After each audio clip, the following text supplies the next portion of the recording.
Buen día o buenas tardes. Hoy comenzaremos con una clase nueva referente a reparaciones en general de receptores de radio y televisión. Toda reparación comienza con un síntoma. ¿Qué es el síntoma? El síntoma es una manifestación que presenta el equipo y observa el cliente para luego mencionarle al técnico. El técnico corrobora ese síntoma y a partir de eso debe analizar, ¿verdad? En qué etapa podría estar el problema. A eso le llamamos un diagnóstico. A partir de ese diagnóstico, el técnico procede a realizar pruebas o medidas normalmente con el multímetro. Dichas pruebas o medidas son de continuidad, prueba de diodos, de resistencias, medidas de voltajes, tanto de tensión alterna como de continua, y eventualmente también medidas de corriente continua. Al hacer esas medidas, el técnico logrará encontrar el componente con falla. Al reemplazar el componente con falla, se verifica si se solucionó el problema. Si es así, terminó el trabajo y se procede a entregar el trabajo al cliente. Si no se solucionó el problema, de vuelta se va al paso de diagnóstico para ver dónde puede ser el siguiente paso que tenga que realizar. En este ejemplo de medidas que se realiza con el tester, tenemos la prueba de diodos. En el tester está indicado eso con el símbolo del diodo y con el símbolo de continuidad normalmente. Para hacer una prueba de diodos siempre se realizan dos medidas, una en directo y otra en inverso. Por eso es importante tener en cuenta cuáles son las marcas que tienen los diodos, que normalmente nos indica el cátodo, y saber que en este caso es importante el color de las puntas, porque de acuerdo a eso se va a estar polarizando en directo o en inverso. El ejemplo del diodo en buen estado, como indica la figura 1, nos marca en inverso un 1 a la izquierda, que significa que no hay circulación de corriente, y en polarización directa nos marca 562. 562 es 562 milivoltios o 0,562 voltios. Recordando que en la práctica el voltaje del diodo está comprendido entre 0,5 voltios y 0,75 voltios, es decir, entre 500 milivoltios y 750 milivoltios. En la teoría normalmente utilizamos 0,7 voltios. ¿Cuáles son las fallas que puede tener el diodo? Haciendo siempre esas dos medidas, uno puede tener en ambas medidas un 1 a la izquierda, que significa que el diodo está abierto, o en ambas medidas en el display nos puede mostrar un valor próximo a 0. En este caso use 002, pero puede ser 003, 001, 004. En todos esos ejemplos el diodo está en corto.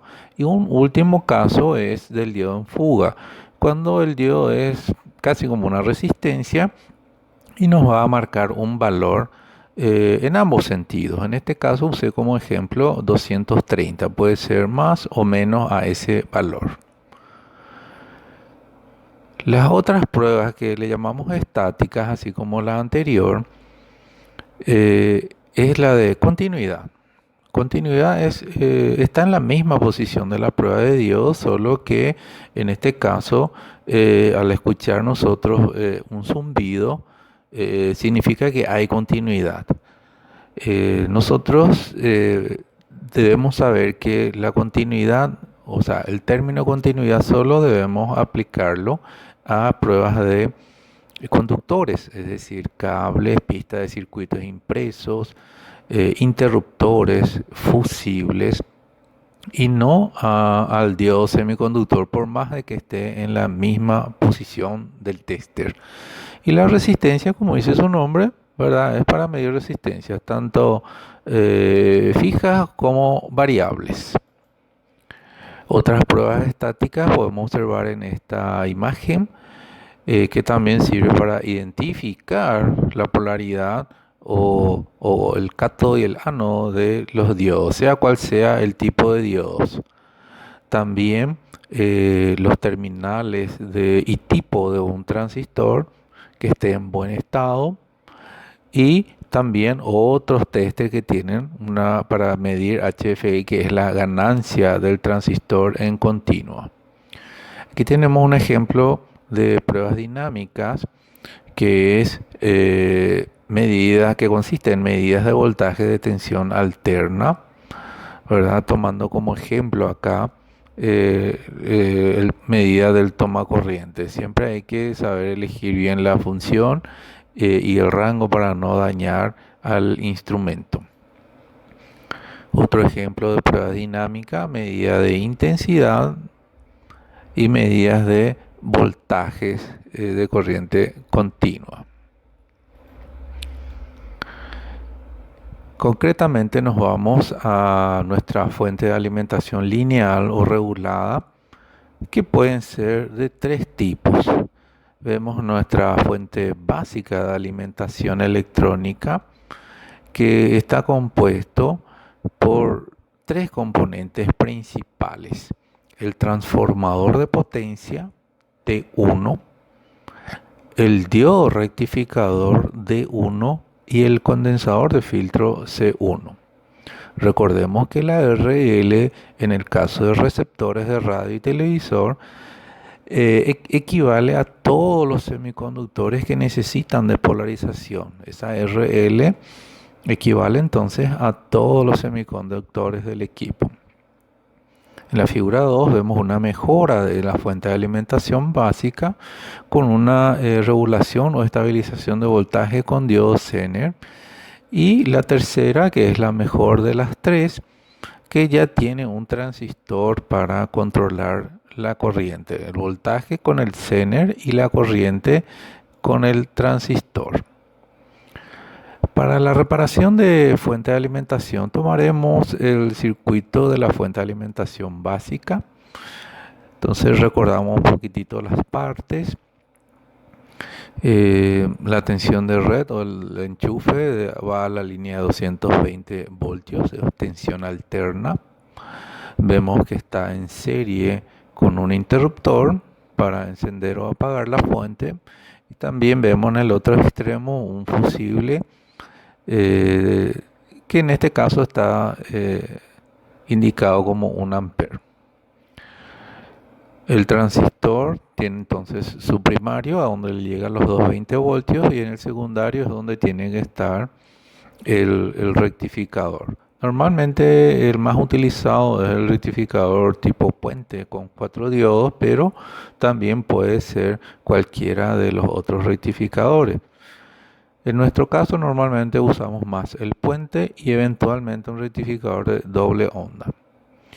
Seguidamente tenemos el condensador de filtro, que es siempre un condensador electrolítico, suele ser el de mayor capacidad y el de mayor tamaño del circuito. Aquí vemos un ejemplo de lo que hace el técnico para encontrar un problema en una fuente de alimentación. Acá yo tomé como ejemplo mi medida inicial en el transformador, en el secundario del transformador. Esto no necesariamente es así, ¿verdad? Pero en la reparación normalmente se empieza no desde el inicio de donde está el toma corriente, sino al final de hacia donde está la carga. Como pueden observar entonces, mi primer paso en este caso es medir tensión alterna en el secundario del transformador. Tenemos siempre dos caminos: que la medida sea correcta o que la medida sea incorrecta. Si la medida es incorrecta, ¿verdad? En este puse 0 voltios, entonces mi segundo paso es medir la tensión alterna en el primario del transformador. De vuelta ahí tenemos, con cada medida tenemos dos opciones. Si es incorrecta, si es 0 voltios en el primario, entonces ya me indica concretamente qué pasos debo hacer con el tester, que dice medir continuidad del fusible, del interruptor, del cordón o la ficha y eventualmente reemplazar los componentes mencionados si es que están con daño. Por otro lado tenemos los caminos que me dicen si a partir de la primera medida, si es que la tensión en el secundario del transformador es correcta, qué hacemos después. Mi segundo caso, mi segunda medida o paso sería medir tensión continua sobre el condensador de filtro. Fíjense que se pasó de una tensión alterna antes del rectificador a una tensión continua después del rectificador. A partir de ahí de vuelta, dos caminos tenemos. Si la tensión continua sobre el filtro es 0 voltios, entonces, ¿cuáles son los pasos siguientes? Dice realizar prueba de diodos a todos los rectificadores y eventualmente reemplazar los diodos. Normalmente, por más de que solo uno de los diodos o de los 4 de los 2 diodos, según el tipo de rectificador, está con problemas, se recomienda reemplazar los 4. Acá tenemos algo un poco más frío, vamos a decir, pero sistemático, a realizar con el tester en el caso de intentar encontrar o solucionar un problema de una fuente de alimentación. Dice, pasos prácticos a realizar para la reparación de una fuente de alimentación. Medidas y pruebas a realizar con el tester. Primero, seleccione en el tester la función de tensión continua y un rango mayor a la tensión de trabajo del equipo. Encienda la fuente de alimentación y verifique si existe tensión continua sobre el capacitor electrolítico de filtro. Acuérdense de que al hacer una medida tenemos siempre posibilidades diferentes. Una de ellas es, si no se midió tensión, entonces significa que la falla se encuentra entre el capacitor de filtro y el toma corriente. ¿Cuáles son los pasos entonces que debo hacer?